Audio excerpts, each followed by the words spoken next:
రోజా గారు మిమ్మల్ని సోషల్ మీడియాలో అటాక్ చేస్తూ ఉంటారు, సోషల్ మీడియా విపరీతమైన ట్రోల్ చేస్తూ ఉంటారు. రోజా అంటే హాట్ ఫేవరెట్ సోషల్ మీడియా. ఇది సార్ నా బ్రాండ్. సో ఈ ట్రోలింగ్ చూసినప్పుడు మీకు ఏమనిపిస్తుంది? కాయలున్న చెట్టుకి రాళ్ళ దెబ్బలు అనిపిస్తుంది. ఒకసారి పేసి స్మైలీ నీ నోట నా చొట్టెట్ట సింపుల్ గా తీసుకుంటారా? పెయిన్ అనిపించదా, బాధ అనిపించదా? అది ఒకప్పుడు అనిపించేది, ఇప్పుడు వాళ్ళని చూసి సిల్లీ గాయ్స్. ఈ మాత్రం హిట్ ఇస్తే చాలు చెలరేగిపోతారు. సోషల్ మీడియా చూస్తూ నేను ఉంటారా? అస్సలు ఏం చెప్పాలనుకుంటాను అది చెప్పి పడేస్తా గానీ దాని తర్వాత ఎవడేం మాట్లాడుతున్నాడో అస్సలు పట్టించుకోను. ఆడపిల్లైనా ఆవిడికి ధైర్యం ఎక్కువ అండి. నిజం చెప్పు.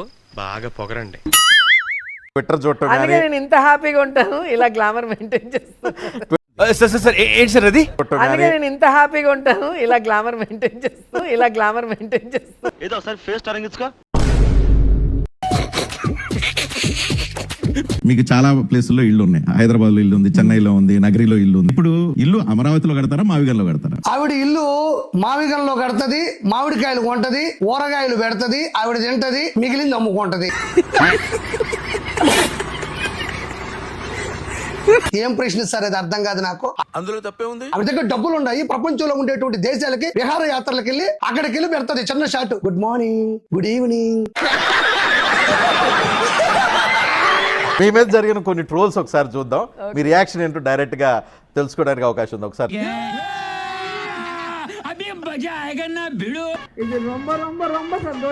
డిఎంకేకి సపోర్ట్ చేశారు అనేది ట్రోల్ వీడియో.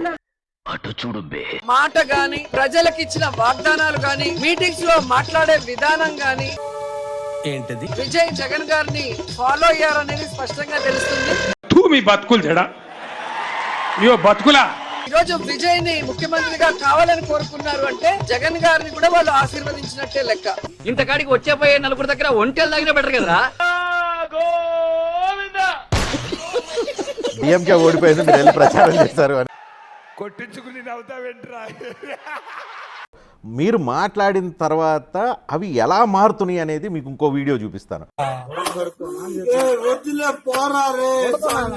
హోంమంత్రి అనిత, ఆమె హోంమంత్రి లేకపోతే ఆటలు ఆడుతుంది, డాన్స్లు వేస్తుంది, అది ఇదని ఎక్కడో కామెంట్ చేశారు. అవన్నీ మీరు చేశారు అన్నానికి మీరు మాట్లాడింది పెట్టి ఆ ట్రోల్ చేశారు. ఒకసారి చూపించండి, రియాక్షన్ విందాం. చూడండి ఆటలాడుతుంది,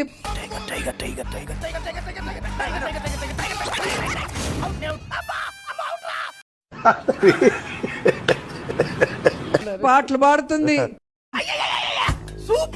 నా మగుడే బ్రహ్మచారికి నేమో కన్యాకుమారి. 3 ఏళ్ల కిందట మూడొచ్చేసి ముదిరి బెండకాయని చూసి మూడొచ్చి. విన్న నీకే ఇంత షాకింగ్ గా ఉంటే చూసి నా పరిస్థితి ఏంటి భయ్యా? డాన్స్ వేస్తుంది.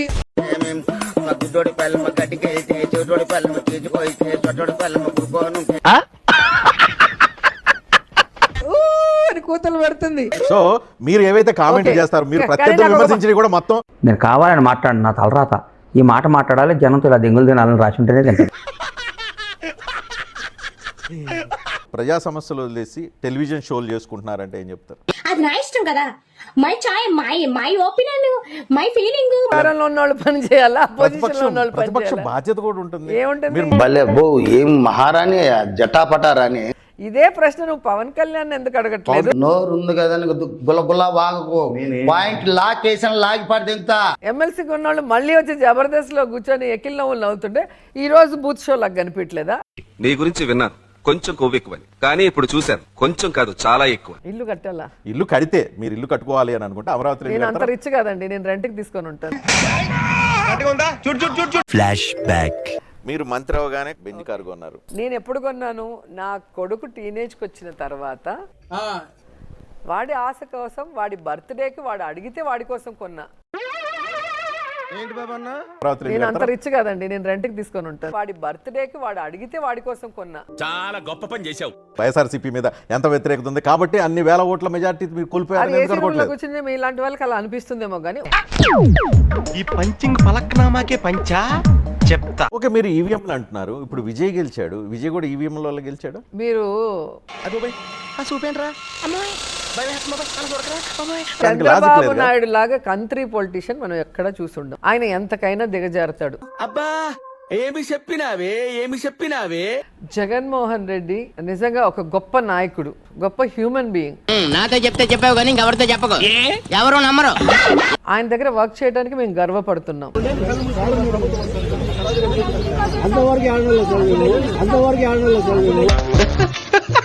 సాక్షాత్ ఒక ఆడబిడ్డ రోడ్డు మీదకి వచ్చి నాకు సాయం చేయన్నా అని అడిగితే 3 ఏళ్ళు కళ్ళు మూసుకుంటాడు. బుద్ధి ఉంది అనకూడదు కానీ అసలు సిగ్గుండాలా.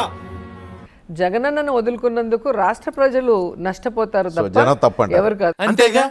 అంతేగా మీరు అధికారంలో ఉన్న 5 సంవత్సరాలు వెళ్ళి ప్రత్యేక హోదా కోసం పోరాటం చేయలేదు. ఇతను అసలు ఏమి నాకు ఒక టోటల్ చెప్పాలంటే ఇతను మాత్రం అసలు నాకు వద్దు సార్. ఎన్డీఏ గవర్నమెంట్ కి రకరకాల సందర్భాల్లో మీరు వెళ్ళి మద్దతు ఇచ్చిన సందర్భాలు ఉన్నాయి అనేక బిల్స్ కి. అదే అలా ఎలా చెప్తారా? ఇలాంటి ప్రశ్నలు అడగకూడదు, కొంచెం ఈజీ ప్రశ్నలు అడిగే. ఏ రోజు మేము మోడీ గారినో ఇంకోరినో ఎవరిని కూడా మేము తిట్టింది లేదు, వాళ్ళ కాళ్ళు పట్టుకున్నది లేదు. మేము తిట్టింది లేదు, వాళ్ళ కాళ్ళు పట్టుకున్నది లేదు. చూడు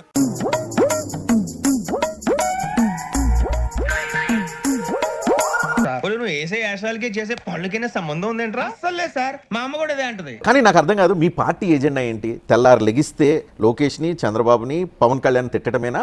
అది నా బలహీనత. ప్రజా సమస్యల గురించి పోరాడే పార్టీ వైఎస్ఆర్సీపీ ఒకటే అన్న విషయం మీకు తెలుసు. పోరాటాలు తక్కువ, కొట్లాట్లు, తిట్లు, నాయకత్వం అంటే మీ ప్రత్యర్థుల్ని తిట్టడం ఎక్కువ. అందులో తప్పే ఉంది, అది ఆర్ట్. మీరు ఒకసారి టీవీలు చూడట్లేదు అనుకుంటున్నా. నేను రోజు పని చేస్తున్నా టీవీలో.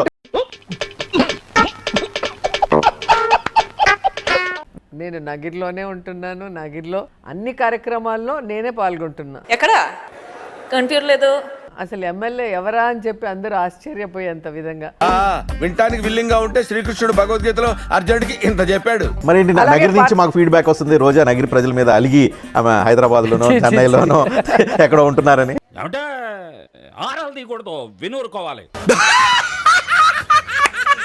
మాట్లాడితేమో ఈ రోజాకి పని పాట లేదు, ఎప్పుడు మాట్లాడుతూనే ఉంది అని మీరే అంటారు.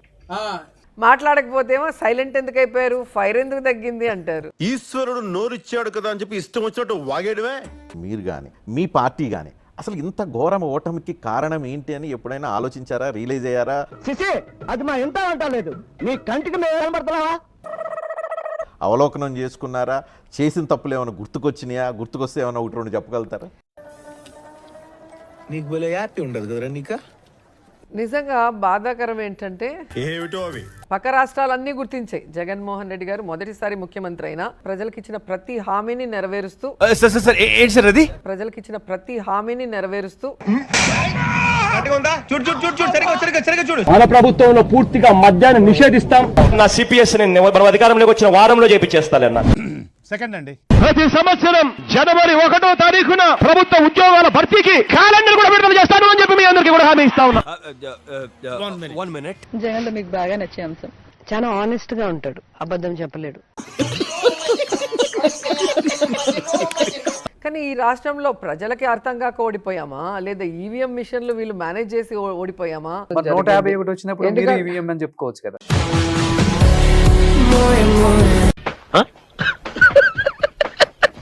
దేని వల్ల ఓడిపోయామనేది ఇప్పటికీ అర్థం కావట్లేదు. అయితే వెళ్ళి ఇప్పటికీ నమ్ముతున్నారు ఈవీఎం మిషన్ వల్ల 100%. ఎందుకంటే కర్ణా చంపేదోరా, వీళ్ళంతా మారరా. అన్నం ఉడికిందా లేదా అని అన్నం మొత్తం చూడడం అవసరం లేదు, ఒక మెతుకు చూస్తే చాలంటారు. 10 ఏళ్ల నుంచి ఉడుకుతూనే ఉన్నాను, నా మెతుకు పట్టుకోవాలనిపించలేదా?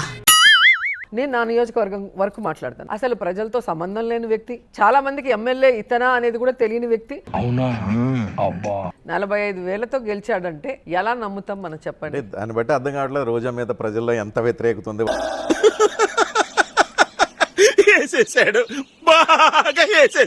వ్యక్తిగత దూషణలు గాని వ్యక్తిత్వ హననం చేసేది మీరే. ఈ రోజు మీ కూటమి పార్టీ ప్రభుత్వం.